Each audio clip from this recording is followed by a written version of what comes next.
Season 2 of Fox's celebrity singing competition, The Masked Singer, officially kicked off Sunday night with a super sneak peek, and I can confirm that it was both super and sneaky. In case you've been living behind your own mask, this season of The Masked Singer will have 16 celebrities competing against each other to determine who's got the best voice. Their identities are masked by some insane costumes and airtight security on set that host Nick Cannon compared to the Pentagon. Judges Ken Jeong, Jenny McCarthy, Robin Thicke, and Nicole Scherzinger are back to determine who's the best of the best and give what's honestly a solid B- effort on guessing who's behind each mask. We're looking at you, Mr. Ken I couldn't even recognize my own co-star Jeong. Anyway, here are all the not-so-sneaky clues we got from last night's sneak peek, and a little preview of some of our early guesses at who the contestants might be. But before we dive into it, go down, hit subscribe, and turn on your notifications. We'll be updating you every week on new clues, performances, and who we think is under each mask. You do not want to miss it. The judges have been telling us that the celebrity contestants are stepping up their game this year, and woo, were they right. Last night's clues kicked off with the skeleton, and we don't know what to believe.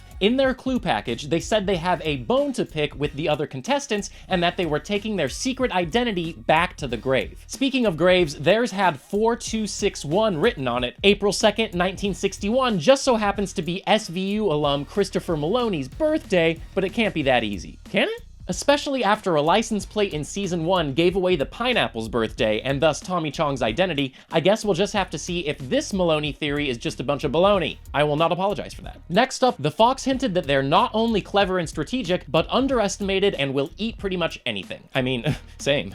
Wait, am I the Fox? They also referred to themselves as a superhero, and they were filmed in front of a sign that read Studio 46. A lot of people are guessing Ray Fisher, who is famous for his role as Cyborg in Justice League, due to the Fox's cybernetic steampunk theme, which seems pretty legit to me. Third was the ice cream, and I'm not gonna lie, I checked out for a sec when they said they were going to lick the competition. Listen, I get it, but like, gross, dude. Anyway, they did follow that up with a pretty big clue, a calendar with Valentine's Day circled, and the hint, I'm made of sugar and dairy, and I live for half of February. Well, Freddie Highmore was born on February 14th, and I don't know about you, but that costume screams deranged Candyman, aka Charlie and the Chocolate Factory, to me. We're about to ruffle some feathers at Masked Singer headquarters because I think I've nailed down exactly who the eagle could be. The contestant rocked a signature rock star look, which included a red bandana and a medallion that the celeb apparently personally asked for. They also said, if you know an eagle's body temperature, you may be hot on my tail. Weird clue, but that number is 106, which has us guessing that the eagle is one Alice Cooper. He has a song called Sun Arise, is from Phoenix, aka the Valley of the Sun, is known for riding motorcycles,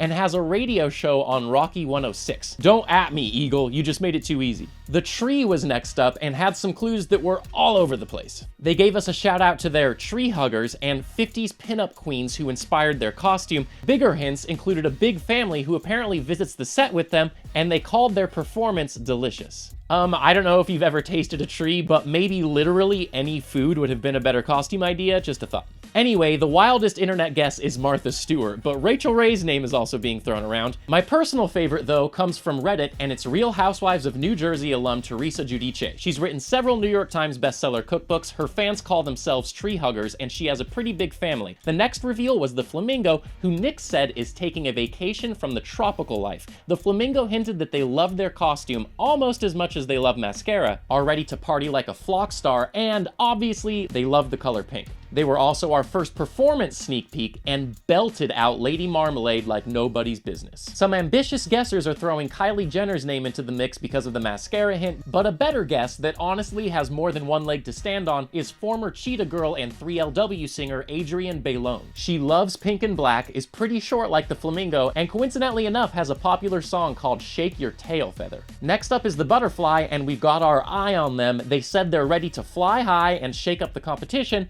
asking, are you ready to feel the butterfly effect? Their costume is pretty intense, so much so that they, quote, pray they don't fall over. I know what you're thinking with that butterfly effect hint, and it's probably not Ashton Kutcher, but one good guess I've seen around the internet is Destiny's Child alum Michelle Williams, who took a pretty viral tumble and has done some work with gospel music. The 8th contestant revealed was the Penguin, who ironically claimed to be bringing the heat. Someone should probably tell them that penguins...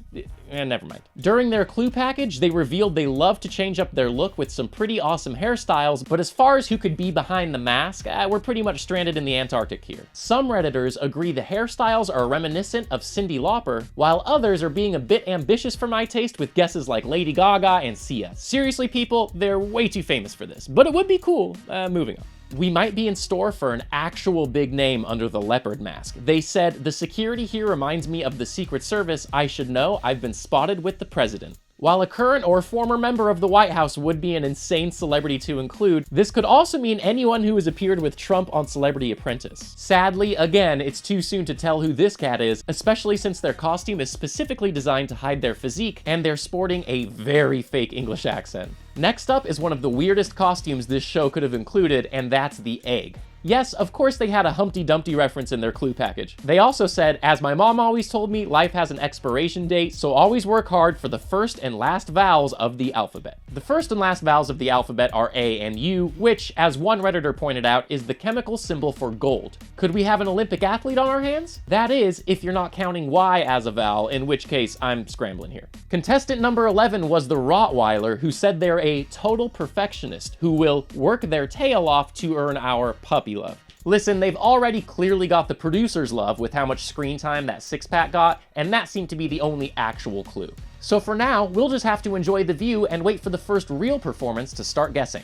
The flower followed with even fewer hints. They said they blossom in every field they plant themselves in, and that will be blown away by their identity. As of right now, yeah, the only clue we could really pull were the numbers 314 behind her, which, other than being a St. Louis, Missouri area code, has us stumped. But don't worry, because next up was the Thingamajig, who came on strong in every way, referring to the show as their Thingdom. They stand 7 feet tall and said their persona was, quote, puzzling. They then hinted, don't call me Chewbacca, but we do celebrate together. He also had the other performance sneak peek of the night, and people are convinced that they have the voice of none other than Wayne Brady. Their voice is good, but the guest that has my vote is NBA player Victor Oladipo, who, as one can assume, is hella tall, and his birthday is May 4th, aka Star Wars Day. May the 4th be with you, Victor. Our 14th contestant was revealed to be the Panda, who was unfortunately elusive with their clues as well. We know they're probably a chef though, as they hinted that they like their bamboo sweet, quote,